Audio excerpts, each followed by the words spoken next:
G'day everyone, welcome back to the channel. I've just finished yesterday these Anglo Saxons. The majority are from, all bar one actually, are from Gripping Beast. Now these fellas, painting them for Gary up in Queensland, and yeah, there's a few more in the project. There's a few more other bits and bobs, and some of these guys carrying the spears, they didn't get included in this batch because they had the spears were broken off and stuff. So I'll have to glue them back in and whatnot before I do them. But this is the majority of the spear levy, plus 3 sort of commandy character type figures, leader type figures in a warband. Now,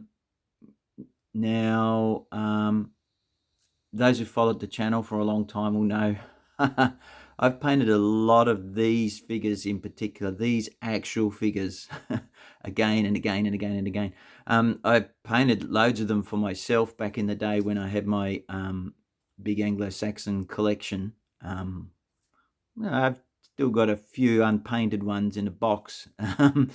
But yeah, the majority, I think the rest of the collection really is well and truly gone, the painted ones anyway, apart from just a handful that I've kept in a cabinet because I like them. The sentimental, they look cool. So yeah, these from Gripping Beast, they're all metals. The odd one out is this fellow here. Now, I'm not sure whether Gary had a plan in mind when he included that chap. Just bring the focus back in. But that is actually a Footsore Miniatures metal Irish warrior. And he wears that long robe with like tasseling sort of on the hem. And and I've given him red hair. I think he's the only redhead. I've just got there's a couple of blondies. He's the only redhead, and the rest are sort of shades of the different brown or really dark brown in hair color.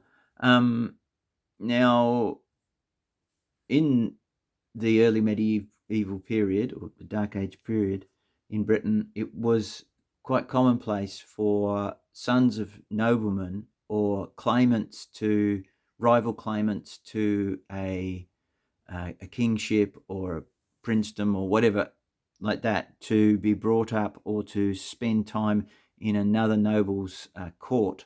Sometimes there would be like formal exchanges of personnel from one kingdom to another, usually sons, or and perhaps in this case this is some sort of Irish claimant to some sort of throne in Ireland or some small area, and he's actually serving alongside an Anglo Saxon lord. And I mean, as well as that, there were plenty of mercenaries kicking around as well in this time if you had the money to pay them, or the riches to pay them. Yeah, so it's not unusual to find like a smattering of noble youths, usually from other kingdoms, sometimes from across the continent, in a like an English lord's household. So that's how I'm reading it, because it's definitely an Irish figure. So the other command figures, you've got a chap who's got a cloak there. There's only a couple of cloaked figures in the lot. There's another one back there, but I think it's that figure possibly, but converted. Yeah, Gary's given him an axe and a shield. So, and then there's another figure that's been converted from one of the Levy. I think it's this figure here, and he's given him a sword and a shield, even though he's actually barefoot. One would assume if he was well enough off to have a sword, he might have had some shoes, but perhaps he prefers to fight barefoot, or perhaps it's just his great grandfather's sword, and I'm sure weapons of that value were well looked after and handed down. So so we've got basically 2 rows here. Now I haven't even counted, I can't remember how many figures. So 1, 2, 3, 4, 5, 6, 7, 8, 9, 10, 11, 12, 13, 14, 15, 16, 17, 18, 19, 20, 21 by the looks of it. Could be right. Might have done that wrong. So yeah, 20-ish. And so what can I say about them? Well, Gary, thankfully, because had glued the spears on at least already, which is really handy because I do have like an allergy to normal super glue. I did have a bigger bottle of like a low vapor super glue, which was quite expensive, but it went off really quick in the bottle. And when I went to grab it to glue these shields on, it had gone right off in the bottle and a heap was wasted and I had to throw it out. But thankfully I had ordered in advance. So I thought, right, I'm going to order the smaller tubes. And I got, for those who are interested, I can show you. I got this. This is the Rocket odorless super glue. So that's cost me $7.59 for a little tube like that. So I bought 3 of these packets to have here, because I'm sure all of you know it doesn't take it's very rare that you get full use out of a tube of super glue. They tend to go off, even if you try and keep them, what do they say, to keep it dark and dry and whatever, that kind of thing, cool. Yeah, they tend to go off really quick. So yeah, I opened one of those tubes and used that to stick the shields on, so that doesn't give me the allergic reaction like the standard super glue. But there you go. Yes, so all the shields, this job didn't have any shield transfers with it. So all the shields are hand painted designs. And I find like it's always tricky trying to pick what to do, not to make it overly complex, to have certain amount of simplicity, but also have variety of colors. So I've tried to use colors that for the shields that appear somewhere in amongst the figures as well. I've tried not to introduce other colors, but colors that are actually somewhere in the mix already. So whether that's greens or the yellows, or even there's an orangey color or a really dull blue-gray, things like that. So the secret I find for me is when I first hand paint the shields on, I look at them and I think, because they don't look anywhere near as fancy as the ones we can get from Little Big Men Studios. They're already kind of pre-weathered and really smart design. So what I do is I block them in, put lines on, whatever, and then I do some simple weathering to and you'll see that hopefully better in the stills at the end of the video. So with my shields, what I want is a very simplistically, I want them to be slightly lighter at the top and allow them to be a little bit darker at the bottom, or a little. So what tends to happen is I put on a very thin down wash of I'll see if I've got it to hand. It's a bit hard to see when you're only looking at the tops of lids. No. Oh, there it is. Okay. Now, what I use is this is the this is the old packaging, but this is Vallejo Game Color Smoky ink.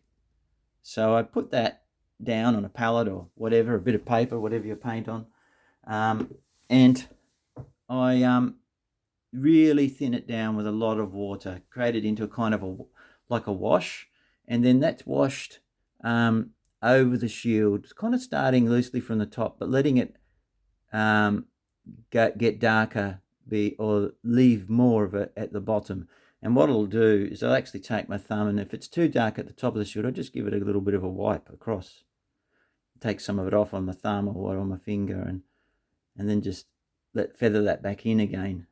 And that creates a really nice weathering effect, and settles, because sometimes there are natural casting divots and tiny little imperfections and dents in the metal itself, and it actually will sit in those as well, which gives it a nice little look as well.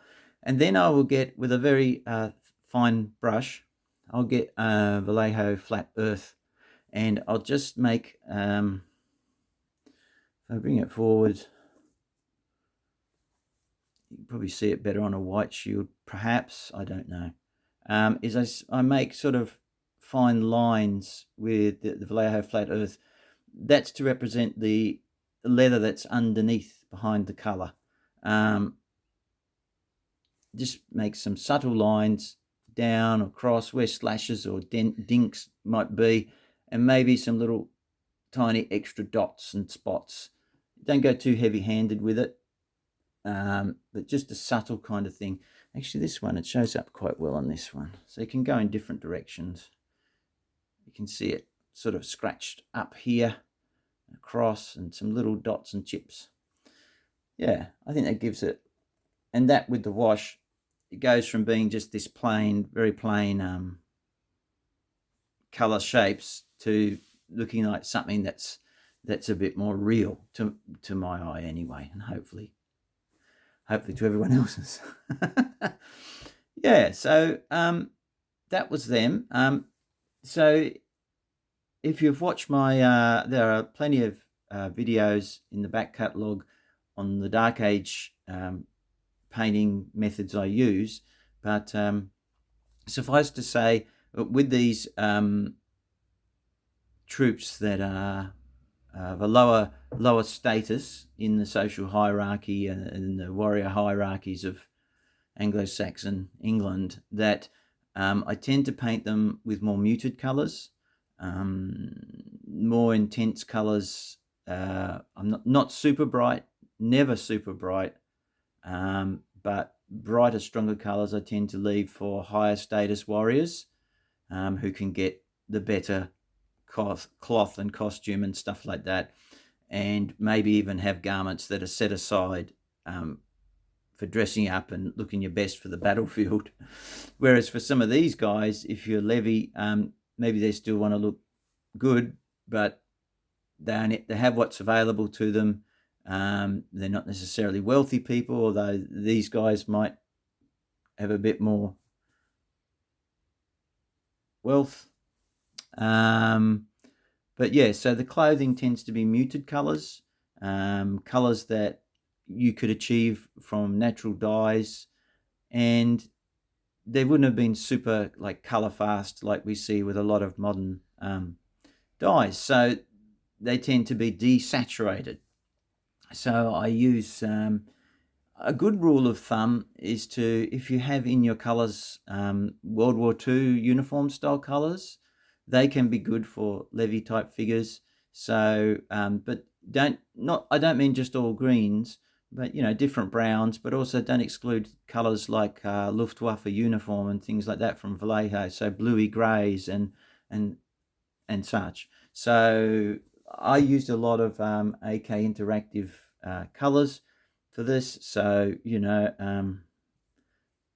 dark green grey, dark blue grey. Notice the grey in there, that sort of desaturates it. Probably the darkest sort of colour that appears on a couple of garments and a cloak is whole red, but then it's which is still a browny red, but then it's lightened up. I use like a British khaki, which is basically like British uniform from Vallejo. I've used Japanese brown for my yellows as a base when you can lighten that up. I have used grey brown for sort of those natural wall colours and things like that. Same with I've used grey green. So you can see I've actually used quite a few colours. The darker green is Russian green, which is a military uniform, World War II type colour. Oh, actually it's more of a vehicle colour, but anyway, you get the idea. Tan earth. So for my orangey tone, orange brown. So you're not talking about bright primary colours or super intense. I've also used neutral grey.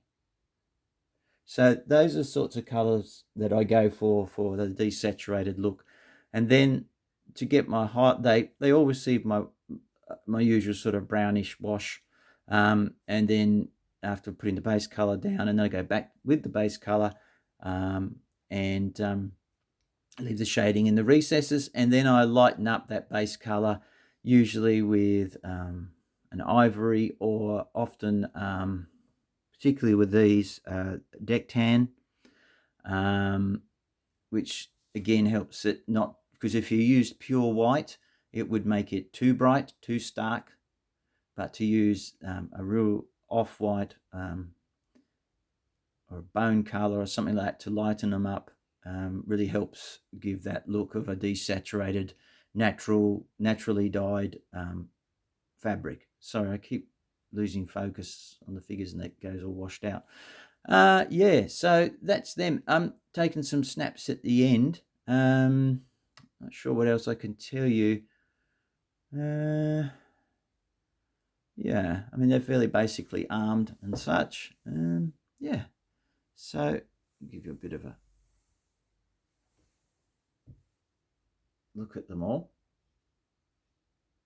Hard to get the lighting right on these. I've been moving my lamps around in all different directions. There we go.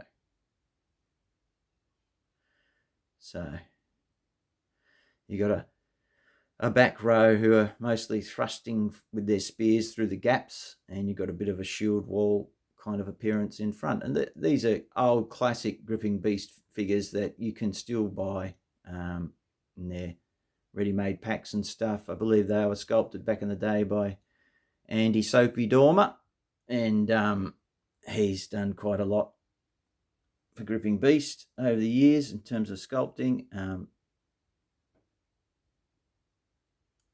along with, of course, the all-time classic Colin Patton. So yes, so the only odd one out, as I was saying, is the Irishman, which is an Bill Thornhill sculpt. But there you go. Right, it's time for me to get off. The dog's barking, the neighbour's hammering. Thanks for watching, guys. I'm not sure what you'll see across the table next. Might be some more silver bayonet stuff. I don't know. I'll try and figure it out. But thank you for watching. I hope you enjoy the video. If you've got any questions, drop them in the comments box below. Thank you so much for watching. All the best, and see you later.